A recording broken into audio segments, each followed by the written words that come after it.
So I'll put a link down in the description, but the spreadsheets for all of this data should be at 5 minutes and 24 seconds approximately. But let me tell you a little bit about where this video came from and then what you can expect to see in it. So with the release of 1.2, I was feeling a sort of slightly salty / extremely salty way about the assassin. She felt second best in most encounters, and she just really isn't feeling in a good spot for me. So, but like everybody else, this is just a feeling that I had from playing her. You know, people are going to have their opinions going up against her, and I have my opinions with her being my main. So I wanted to get some concrete data and either show myself, you know, Sev, you're full of it, or, you know, oh, okay, that's what you're feeling. That's that nagging feeling you have in the back of your mind about what's going on here. So I've gone through all the classes, I've done different setups. The clips are to show you where the state is coming from, so you can see for yourself, alright, this is what he did to get those numbers. If you main this any of these classes, I'm sure you can get a better time to kill than I can.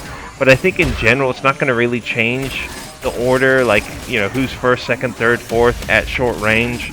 I break down the short range into primary only, and then sort of like if I use all of your tool sets, you know, how low can we get that? So it'll be short, primary, and then short all, medium primary, medium all, and then long range. I also break that down.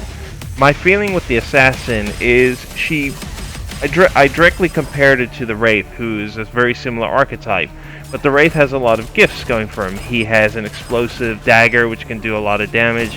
He's by far the fastest, most agile class in the game. You know, the assassin has to deal with the 3 burst cooldown, which is both on her grapple and her shift dashes. You know, her swords are in a particular place. I don't think the swords are really feasible to use. I will work at that more, but they don't feel good. With the current range, it's very difficult to get a 3-hit combo on somebody, and I would argue that if you get a 3-hit combo on somebody, it's because they did something wrong more than you did something right. Unless you can get all their, you know, their burns, their movement mechanics burnt. But even then, a good kick will push you right off, and then you have to start that combo again. But anyway, I don't want to make this a video about who's good, who's bad.